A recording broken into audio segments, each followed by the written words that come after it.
sebuah skrip yang udah dibentuk ketika kita umur 0 sampai 7 tahun. Oh, oke. Dan ketika di 0-7 tahun kan brainwave kita ada di theta. Di theta itu seperti otak kita tuh seperti spons menyerap semuanya. Ketika kita memberi waktu untuk mendengarkan, sebenarnya badan kita tuh ngasih signal. Apalagi seringkali tubuh kita tuh ngasih signal rambutnya rontok misalnya, kulitnya kering, atau susah tidur. Mayoritas emosi di kehidupan kita adalah masih di bawah, masih ada fear, masih ada guilt, masih ada shame. Kita akan terus nyangkut di vibrasi rendah. Dan sekali lagi kehidupan itu hanyalah cermin. Dia hanya mencerminkan apa yang terjadi dalam inner world kita. Kalau memang isinya kita adalah fear, shame, and guilt, yang terpantul di realitas adalah situasi-situasi yang relate dengan fear.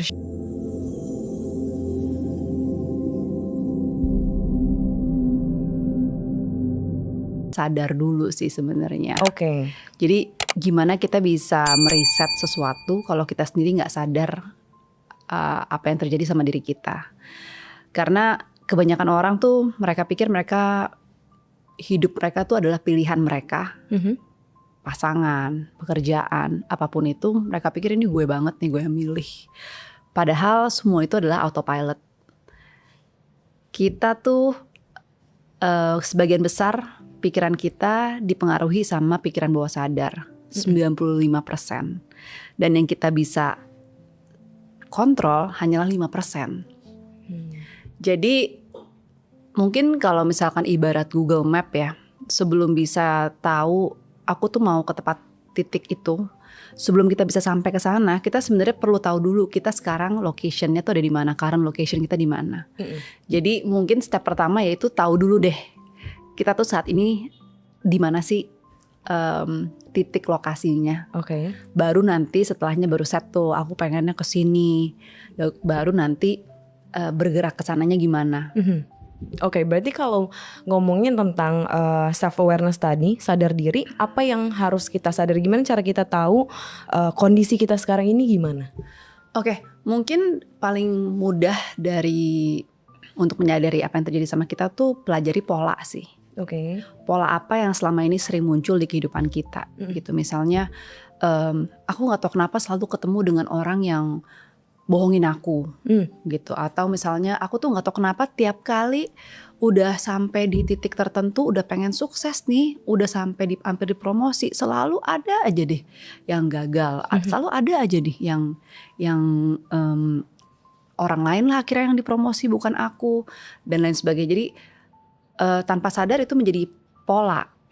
Dan ketika kita bisa sadar pola kita, dan biasanya sih paling mudah masuknya lewat trigger juga gitu. Kenapa aku tiap kali selalu ketika orang nadanya ngomong begini, aku langsung marah, langsung ngeblank, langsung gak bisa kontrol diri. Abis itu aku nyesel. Jadi kita belajar dari situ aja. Jadi itu trigger adalah portal sih sebenarnya. Ketika kita sadari, iya kenapa ya gue kok gampang banget marah ya, kenapa. Jadi kalau memang bingung nih, pengen banget sadar, tapi mulai dari mana? Ya yang sehari-hari kita aja. Kenapa sih gue tuh selalu loh, kalau disuruh nunggu tuh gak bisa tuh. Orang telat dikit gue langsung ngamuk. Nah cari tahu tuh kenapa ya. Cari tahu mungkin tanpa sadar kita menjalani sebuah skrip yang udah dibentuk ketika kita umur 0 sampai 7 tahun. Dan ketika di 0-7 tahun kan brainwave kita ada di theta. Di theta itu seperti otak kita tuh seperti spons menyerap semuanya. Jadi meskipun orang tua kita atau orang dewasa sekitar kita gak perlu mengatakan apa-apa, energi di sekitar mereka, reaksi mereka, cara mereka tegang ketika mau ngeluarin uang, sesimpel itu pun, apapun itu yang kita serap, itu menjadi sebuah skrip yang kita percaya. Jadi kita pikir kita menjalani hidup, padahal kita ngejalanin skrip yang dibentuk dari 0 sampai 7 tahun itu. Dan itu berarti golden age mungkin ya, atau golden momennya ya Kak sebenarnya. Tapi kan kalau kita ngomongin kayak gitu, kita kan nggak bisa mengkontrol apa yang orang tua kita berikan, parentingnya segala macam, atau bahkan lingkungannya. Tapi kalau ternyata itu jadi pondasi kita, gimana caranya kita bisa hidup sesuai dengan yang kita mau lah ya anggapannya, kalau ternyata di belakang kita nyimpen banyak hal itu Kak. Ya, jadi kita nggak usah nyalain siapa-siapa ya. Betul. Karena kan orang tua kita juga pada saat itu melakukan yang terbaik dari kesadarannya mereka. Meskipun kita nggak bisa merubah apa yang sudah terjadi sama kita, tapi kan saat ini kita bisa sadar. Dan saat ini pula kita bisa merubah. Kalau misalkan skrip itu dibentuk dari 0 sampai 7 tahun, saat ini kita punya kesempatan untuk menulis ulang. Jadi ada yang namanya neuroplasticity, yang sebenarnya otak kita tuh punya kemampuan untuk bisa merubah jalur-jalurnya sehingga bisa kita geser sesuai dengan apa yang kita mau. Oke. Jadi gitu. Oke, dan mungkin yang baru ini disebutnya skrip baru, tapi sementara yang lama itu skrip lama gitu ya. Tapi bisa nggak skrip baru ini benar-benar kita infiltrasi? Karena kan kata orang kalau misalnya yang lama nih harus disembuhkan dulu, karena kalau enggak nanti akan mengganggu yang baru kayak gitu. Atau sebenarnya cukup dengan kesadaran tadi dia udah cukup bisa membuat skrip baru? Yang pertama kan sadar. Yang kedua, step yang tidak kalah penting, yang sebenarnya lebih penting adalah tubuh kita harus ngerasa aman. Dan most people itu mindsetnya udah ngerti nih harus begini. Tapi ketika tubuh kita masih nyangkut dalam survival mode, kita nggak bisa, nervous system kita akan selalu mencari yang familiar. Dia nggak mencari apa yang membuat kita bahagia, dia nggak mencari apa yang terbaik untuk kita. Yang nervous system kita sadar atau tahu adalah pokoknya harus yang familiar. Mereka akan, karena otak kita itu tujuannya hanya untuk survive, untuk bertahan hidup. Jadi dia nggak mungkin milih yang baru kalau misalkan itu badannya nggak aman. Jadi ada sesuatu yang namanya coherence, di mana pikiran sama badan itu harus selaras. Dan seringnya mindsetnya udah diisi dengan to-do list, motivasi, nonton podcast, nonton yang udah baca buku harus begini. Tapi giliran mau ngelakuin kembali lagi ke pola yang lama karena badannya belum merasa aman. Jadi sebenarnya step kedua yang sangat penting setelah sadar adalah membuat tubuh kita merasa aman dulu. Merasa aman, familiar. Aman itu familiar bukan Kak? Ya, keluar dari survival mode dulu kan, misalkan terjadi fight and flight and freeze and fawn, survival mode ya. Kalau memang kita selalu terbiasa dengan marah ketika harus menunggu misalnya, mungkin bisa di trace back, itu pilihan bisa disembuhin dulu. Apa yang terjadi sih sebenarnya? What is your first memory kalau misalkan menghadapi nunggu? Atau misalnya seorang anak yang dari dulunya tuh selalu orang tuanya sibuk banget nih, cuma dapat perhatian, cuma dapat kasih sayang ketika mereka berprestasi misalnya. Jadi sehingga tanpa sadar udah dewasa nih, kalau mau istirahat dikit kok kayaknya ngerasa bersalah ya. Kok kayaknya kalau satu hari tuh nggak olahraga atau satu hari nggak melakukan sesuatu yang produktif, kok kayaknya badannya tuh ngerasa bersalah dan nggak agitated, nggak bisa banget nih. Pokoknya gue harus olahraga, gue harus nggak boleh istirahat. Nah ternyata kalau misalkan kita cari skrip lamanya kan mungkin muncul ya, aku berharga hanya kalau aku berprestasi. Aku dicintai kalau aku ranking 1 dan lain sebagainya. Nah, ketika kita udah sadar itu, kalau kita go through it aja feelingnya. Kan seringkali kita kayak nggak mau, pokoknya gue nggak mau ngerasain nggak nyamannya itu. Padahal the real healing happens when you actually go through it. Ya memang perasaannya harus dirasain ya. Let your body feel it. Walaupun gak enak, walaupun gak nyaman. Jadi misalkan kayak aku ya, mungkin personal story aku tuh kalau misalkan traveling selalu itinerary-nya tuh bisa sedetail itu. Sehingga aku tadinya pikir itu adalah kelebihanku. Aku tuh si paling detail. Aku tuh itinerary gue tuh paling the best. Kalau orang lain tuh cuma mungkin nyarinya tuh restoran, hotel. Kalau aku tuh pakai Google Map aku udah lengkap, dari jarak hotel ke restoran tuh berapa lama, terus pesannya apa, dan area sekitar situ ada kafe apa yang bisa dikunjungin, ada aktivitas apa buat anak-anak aku, yang super detail, dan aku pikir itu adalah keren nih gue gitu. Padahal setelah aku inner work, ternyata muncul skrip bahwa aku harus mengontrol semuanya, kalau enggak berantakan, aku nggak aman. Jadi ternyata ketika masa kecil aku hidup di lingkungan yang di rumah yang sering eksplosif, aku jadi sering berjalan di atas eggshell, membuat aku muncul solusi bahwa untuk bisa aku aman, aku harus mengontrol semuanya. Jadi yang kita kira adalah kerennya itu ternyata hanyalah proteksi aku untuk aku bisa ngerasa aman. Jadi setelah aku sadar itu, lagi-lagi tetap harus dijalanin. Jadi bisa nggak ya aku traveling tanpa itinerary yang terlalu compact, nggak nyaman. Kalau udah mau naik pesawat tuh langsung apa kemana lagi, nanti kemana. Tapi I choose to, aku sadar kalau aku ngelakuin itu aku akan kembali ke pola yang lama. Jadi I choose to, dan yang paling mudah signalnya adalah tubuhnya akan tegang. Jadi ketika ini tubuhnya tegang nih, so what do I do? Nafas, bikin tubuhku you're safe, it's okay kalau sampai macet di jalan, kalau sampai restorannya tiba-tiba overbook dan lain sebagainya, nggak jadi makan di situ juga nggak apa-apa kok, dunia nggak runtuh. Dan ketika kita satu pilihan, aku choose to have my new reaction, aku nggak lagi over controlling, aku baru bangun tuh satu jalur baru di otak aku. Nanti the next time aku melakukan sesuatu lagi harus booking, kalau nggak aku panik, aku choose to stay, muncul lagi nih ada jalur baru lagi di otak aku, muncul lagi. Jadi semakin sering kita lewati jalur baru ini, baru lama-lama identitas baru kita terbentuk. Oke.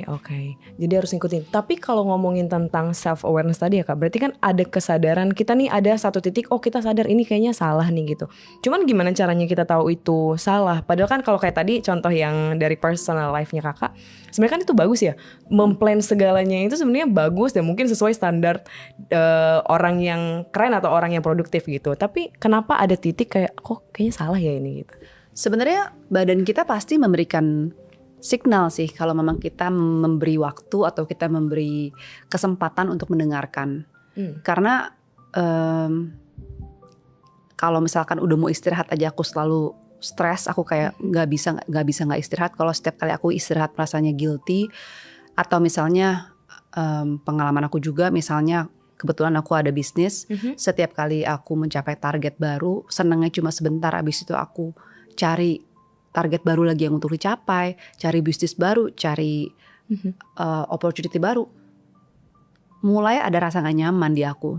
Kok kayaknya aku ngejar-ngejar terus, capek juga nih, nafas nih kayaknya setiap hari harus go gitu. Hustling terus ya.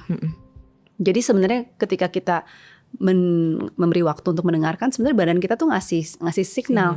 Apalagi seringkali tubuh kita tuh ngasih signal, rambutnya rontok misalnya, kulitnya kering, atau susah tidur, atau apapun. Sebenarnya kalau memang kita pikir ini gue rambutnya rontok karena salah shampoo atau apa segala, coba deh didengarkan lagi gitu. Sebenarnya ngasih signal apa sih nih si badan kalau udah mulai sakit? Berarti kan actually badan kita memberikan signal atau alarm untuk hey slow down. Tapi kita pikir enggak, jangan dengerin badan.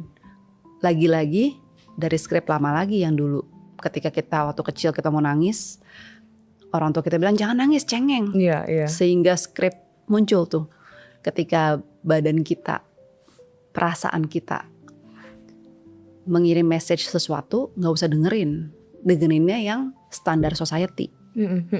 Jadi sehingga kita akhirnya juga makin lama makin gak bisa mendengar suara tubuh kita, karena kita belajar dari dulu bahasa tubuh kita gak penting. Iya benar. Karena kalau misalkan dengerin begitu gue jadi malas. Untuk bisa menjadi sukses kayak si A, B, C itu harus hustle, harus lembur, harus gak boleh tidur, harus gas baru akhirnya bisa jadi sukses. Dan makanya muncul tuh kan zaman-zaman dulu sering kata-katanya bersusah-susah dulu baru bersenang-senang kemudian. Rumput tetangga selalu lebih hijau daripada rumput kita sendiri. nggak mungkin ada sukses tanpa kerja keras dan lain sebagainya yang kita masuk ke belief system kita, sehingga ketika si badan kita memberi signal capek nih istirahat, kita kayak enggak, kalau aku mendengarkan itu aku akan menjadi tertinggal. Jadi sebenarnya proses healing kalau buat aku lebih banyak di unlearning sih daripada learning. Menarik. Karena tanpa sadar yang kita serap, yang kita pelajari selama ini ternyata menjauhkan diri kita dari diri kita yang sebenarnya. Kalau misalnya tadi ngomongin, ini menurut aku menarik ya Kak, karena ternyata bahkan sinyalnya itu secara fisik kita rasain ya. Kalau dulu kan memang bahkan sering ya kalau misalnya rambut rontok atau mungkin kulit sensitif, ya udah mungkin kita ngerasa oh ada zat-zat dari skincare kita mungkin yang salah. Tapi ternyata bahkan itu mungkin sinyal dari dalam tubuh kita ada yang salah ya. Jadi mungkin nanti semakin lama semakin kita lebih sensitif, akhirnya memang jadi lebih sensitif. Akhirnya jadi bisa lebih mendengar sih sama kata-kata tubuh. Jadi lebih ke intuisinya lebih terdengar. Aku ada pilihan nih mau ke titik A apa ke titik B. Kita bisa meskipun yang titik B itu lebih menggiurkan, uangnya lebih sekian. Cuma tanpa sadar badan kita lebih ke condongnya kok ke kiri ya, meskipun itu terdengar lebih menarik imbalannya, tapi kenapa aku pilih ke kiri? Jadi sebenarnya tubuh kita knows what's best for us. Jadi memang dengarkan tubuh ya Kak ya. Karena kadang kalau aku mungkin boleh cerita, ada banyak baik di pekerjaan atau mungkin ada banyak decision yang harus kita buat dan memang selalu ada keraguan gitu. Terus aku selalu mempertanyakan gimana sih cara kita tahu decision kita ini udah benar? Gimana sih cara mendengarkan tubuh itu gitu? Nah, aku sendiri juga melakukan itu, aku juga ngalamin itu. Step pertama untuk mendengarkan intuisi adalah sebenarnya untuk bisa mengurangi noise di kepala kita. Karena kan yang paling sering, jadi flow-nya begini, pikiran menjadi emosi, emosi menjadi identitas, identitas menjadi realitas. Jadi sebenarnya kan yang asal muasalkan dulu si pikirannya dulu. Kalau misalkan kita bisa seringkali kita bisa melihat sesuatu dengan lebih baik ketika kita ada jarak. Kalau kita ada di filmnya itu, kita akan sulit nih melihat sebenarnya apa sih yang terjadi dalam hidup aku. Sebenarnya pilihan mana sih yang lebih baik buat aku. Tapi ketika kita bisa mundur menjadi POV orang ketiga dan melihat, oh ternyata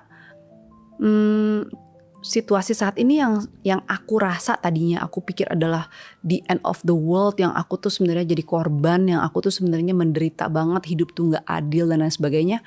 Itu ternyata aku rasakan ketika aku berada di lubang itu ya. Ketika kita keluar dari situ, oh ternyata ada kok tuh step by step nih bisa keluar dari sana, dan kita nggak bisa melihat itu jika kita berada di lubang itu. Dan ketika kita lihat dari point of view dari jauh, kita bisa melihat ada jarak antara kita dan pikiran kita, dan di situ kita ada pilihan. Oh berarti kalau ini aku bisa memilih untuk aku kesini atau aku kesini. Oh pilihannya ternyata jadi muncul, ada yang ini, ada yang ini. Lalu setelah pikiran kita bisa kontrol, nggak terlalu berisik juga, tubuh kita juga bisa terdengar. Kita bisa mendengar tubuh kita dengan lebih jelas. Karena kan udah yang paling penting itu kan sebenarnya kepala kita paling berisik tuh dengan pikiran-pikiran orang lain sebenarnya. Iya lagi Kak, bener. Kalau aku kesini nanti orang lain bakal mikir aku apa. Kalau kayak gini nanti orang tua aku bakal nggak seneng dong kalau aku pilih yang ini dan lain sebagainya. Akhirnya jadinya suara diri kita sendiri jadi tidak terdengar. Ketika kita volume down suara-suara orang lain ini, baru suara kita bisa kedengeran. Jadi memang ambil waktu, ambil jeda, nggak apa-apa, nggak langsung membuat keputusan itu ya berarti. Always. ya. Yes, benar. Kalau misalnya sudah akhirnya sadar Kak, kayaknya ada nih yang salah dengan aku, udah self awarenessnya udah lumayan tinggi, dan akhirnya sampai di titik oke, kita mau meriset diri. Kira-kira apa mungkin ada pilar atau mungkin ada prinsip dalam riset diri itu yang perlu diperhatikan? Oke, tadi yang aku sebut ya seperti misalnya pikiran mempengaruhi emosi, emosi mempengaruhi identitas, identitas mempengaruhi realitas. Jadi sebenarnya di riset diri itu stepnya yang udah cukup dalam ya, karena aku sebenarnya udah bikin program sadar diri dan riset diri. Riset diri aku baru bikin 1 kali, riset diri udah hampir 3 kali. Dan aku pikir sadar diri ini kan kayaknya cukup basic ya, kayaknya oke nih. Ternyata menurut feedback dari peserta, gila nih gong banget, ini life changing. Berarti aku baru sadar, berarti memang ternyata step sadar dirinya aja nih tidak mudah gitu untuk kebanyakan orang, kalau memang terutama masih banget peduli dengan apa kata orang, masih banget belum bisa clear di mana dia saat ini. Jadi untuk masuk ke riset diri memang agak lebih sulit karena step pertamanya ini harus dijalani dan harus ada survival. Badan kita harus merasa aman dulu. Ketika badan kita rasa aman, dikirimin chat dari temen, kita nggak langsung bales pun boleh loh. Ketika diajakin pergi sama teman, kita bilang say no tuh nggak apa-apa loh sebenarnya. Kita nggak harus menyenangkan semua orang, itu is okay loh. Jadi step by stepnya ya, aku juga mungkin kita mulai dengan latihan dulu kali ya. Misalnya meditasi, latihan nafas, itu sebenarnya udah menjadi keharusan kali ya Bu. Bukan keharusan, necessity sih kayaknya. Jadi kayak sama seperti kita akhirnya setiap hari harus mandi, sikat gigi gitu. Sama seperti kita merawat tubuh kita juga merawat pikiran kita. Karena kebutuhan lah ya. Kebutuhan. Nanti mungkin kita bahas benefit-benefit dari meditasinya. Oke. Setelah meditasi mungkin apa yang bisa dilakukan Kak? Atau mungkin aku kasih ini kali ya Kak, kasus gitu ya, atau case-nya. Tadi case-nya adalah kalau misalnya ada orang yang aku misalnya lagi berada di dalam waiting room lah, menunggu sesuatu. Terus tapi juga at the same time mungkin aku ngerasa kok apa yang sudah aku perbuat susah ya, kayak susah mengundang rezeki gitu misalnya. Apalagi kalau misalnya aku rasa ini akan relatable kalau misalnya orang-orangnya tidak mendapatkan monthly income. Jadi misalnya freelancer gitu, kok undangan atau misalnya offering gak datang-datang nih ke aku, sementara aku juga lagi ya itu di dalam proses menunggu itu. Tapi kan kita sebenarnya kalau ngomongin tentang awareness atau riset diri, harusnya kan kita punya pikiran kayak ya udah ini lagi menunggu, kita harusnya positif, tapi sangat susah untuk melakukan itu. Itu apa sih Kak yang harus kita lakukan sebenarnya in the waiting season ini? Oke, ini sering banget aku dapetin dan sangat-sangat common ya. Semakin kita menginginkan sesuatu, semakin kita taruh apa yang kita inginkan ini di pedestal. Kita taruh dia lebih tinggi. Dan semakin kita taruh apa yang kita inginkan lebih tinggi, kita semakin kecil di bawah posisinya. Bahwa itulah Sandra yang punya offer, yang selalu dapat offer, selalu dapat income sekian. Ini Sandra yang income-nya sekian. Ada jarak ya. Dimana di situ ada jarak, menciptakan ketidakselarasan. Ya kan? Sedangkan kalau misalkan orang bilang mau manifestasi, orang pikir dengan aku minta dengan lebih keras di situ akan dapat. Padahal satu hal yang kuncinya adalah semesta akan memberi apa yang kamu sudah menjadi. Kuncinya tuh di identitas si peminta. Jadi sebenarnya ketika Sandra yang diidam-idamkan di sini, Sandra di sini, nggak ketemu nih frekuensinya. Sedangkan manifestasi yang sesungguhnya itu ketika Sandra sekarang naik di sini dan ini realitasnya di timeline yang sama. Jadi kenapa ini susah? Karena memang, dan aku lakuin juga ya kalau kita di riset diri tuh. Setelah of course sadar lalu bikin tubuhnya ngerasa aman. Lagi-lagi kalau tubuh gak ngerasa aman gak mungkin bisa naik. Ya, karena kalau misalkan di grafiknya David Hawkins yang segitiga terbalik tuh, fear, shame, guilt itu di bawah vibrasinya, sedangkan joy, enlightenment itu ada di atas. Dan selama kita masih di mayoritas emosi di kehidupan kita adalah masih di bawah, masih ada fear, masih ada guilt, masih ada shame, kita akan terus nyangkut di vibrasi rendah. Dan sekali lagi kehidupan itu hanyalah cermin. Dia hanya mencerminkan apa yang terjadi dalam inner world kita. Kalau memang isinya kita adalah fear, shame, and guilt, yang terpantul di realitas adalah situasi-situasi yang relate dengan fear, shame, and guilt tadi. Oke. Jadi ketika kita di atas dan Sandra yang diinginkan ada di sini, ada gapnya di situ, ya nggak mungkin dapat. Iya. Jadi kuncinya adalah kitanya sendiri tanpa realitas ya. Kita sendiri naikin dulu ke atas, membayangkan Sandra yang dengan income sekian, Sandra dengan pasangan yang diidam-idamkan, apapun itu, Sandra yang sudah mendapatkannya, itu seperti apa rasanya di tubuh. Merasakan. Oh, berarti mungkin setelah saya punya income sekian, ada pasangan ini, aku merasa aman, mungkin pundakku akan lebih terbuka. Yang tadinya berat jadi ringan. Bagaimana Sandra akan berjalan? Oh, aku dulu jalannya begini. Kalau nanti income sekian, mungkin aku jalannya begini. Pakai bajunya akan seperti apa? Cara bicaranya seperti apa? Jadi tanpa realitas, kan realitas di ujung tadi. Pikiran dulu, emosi dulu, identitas dulu, baru si realitasnya datang. Jadi kita menjadi dulu luar dan dalam ya. Bukan hanya ngomongnya seperti apa, bukan hanya pakai baju seperti itu, tapi benar-benar dari dalam, ya ini aku. Jadi ketika sudah menjadi Sandra yang sekian, lalu uangnya tiba-tiba hilang sedikit dari yang angka ini, ya nggak takut lagi. It's okay, kan aku udah di sini. Jadi ketika terus dilatih terus identitas yang baru ini, Sandra seperti ini, akhirnya realitasnya akan reflecting the identity that you've already become.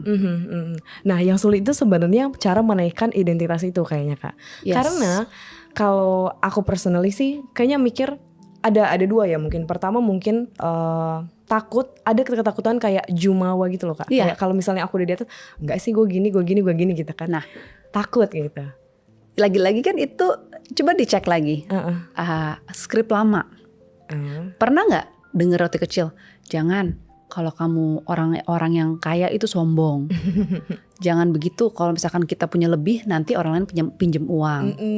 Jangan, lihat deh si tetangga itu, dia sejak punya uang ini ya, tuh keluarganya pada ninggalin dia. Pernah nggak? Mungkin nggak ada skrip lama yang tanpa sadar kita menyimpan itu. Jadi mungkin pikiran kita mungkin udah lupa, tapi tubuh kita masih merekam. Kalau lihat di bukunya The Body Keeps the Score, semuanya terekam di tubuh. Jadi seringkali kalau aku ya, aku sering sebutin angka misalkan 10 juta. Oh ya 10 juta, oke, masih bisa. Oh 100 juta, oh mungkin sudah mulai ada penegangan. 1 miliar, 10 miliar, 100 miliar. Di mana badan kita sudah mulai tegang. Jadi di situ berarti angka itu udah di luar identitasmu saat ini. Nah jadi kalau aku latih nih angka besar ini. Sekarang masih tegang ya, tempelin terus. It's okay. Jadi memang dilatih tubuhnya. Iya, exercise ya. Memang makanya kuncinya adalah exercise, karena repetition yang bisa bikin identitas baru. Nggak mungkin satu kali, oke, bisa. Udah gitu besokannya juga ketarik lagi ke identitas lama, ya nggak dapat. Jadi mungkin kenapa meditasi itu penting, karena untuk jadi aku suka kasih gambarnya ini seperti jarak, seperti tanah yang dilewatin sama sepeda. Jadi dari titik A ke titik B, sejak dari kecil sampai sekarang kita selalu lewatnya A B. Terutama dari 0 sampai 7 tahun, ketika otak kita masih seperti spons, tanahnya juga masih lembek nih. Jadi kita lewatin berkali-kali, udah terbentuk jalurnya. Sehingga sekarang kita merem aja, goes nyampenya ke B. Goes maksudnya ke B. Nah sekarang kita sadar nih, nggak enak ya B, itu C tuh lebih bagus loh, lebih enak nih hidupnya di C. Tapi belum ada jalur ke sana. Nah Kalau kita sekarang tanahnya udah mengeras, kita lewatin berkali-kali, harus nggak tahu berapa kali kan untuk membuat jalur yang seperti A ke B. Dan sedangkan ketika kita meditasi, kita itu turunin brainwave kita dari sekarang kita di beta, udah dewasa tuh di beta. Kita turunin jadi alpha sampai ke theta, sehingga brainwave kita sama seperti waktu 0 sampai 7 tahun. Oh, balik ke balita lagi gitu ya, Kak. Jadi di brainwave itu masuk ke subconscious mind, dan di situ mungkin jadinya tanahnya jadi lebih lembek lagi nih. Sehingga kita latih terus ke titik C. Lebih sangat mudah daripada lagi di beta. Aku adalah orang dengan income sekian. Aku adalah sudah aman. Tapi badannya nggak aman. Pikirannya lagi mikir nanti pulang harus bayar bill. Ini. Yes, bener. Itu nggak ya sampai susah sekali gitu. Jadi ketika kita tujuannya kenapa meditasi, dan mungkin semua orang bilang meditasi susah, padahal meditasi itu hanyalah sebuah skill yang semua orang hanya harus latih. Sama seperti orang ngomong, gue gak bisa main biola. Ya, lo pernah belajar biola gak? Gak pernah. Ya, belajar dulu. Latihan dulu. Main biola itu harus dilatih, harus setiap hari harus exercise. Lama-lama jadi bisa. Sama seperti meditasi. Meditasi juga harus dilatih. Mungkin 1 hari 5 menit, 10 menit, lama-lama jadi setengah jam, lama-lama jadi 1 jam. Sesuatu yang harus dilatih sebenarnya. Yes.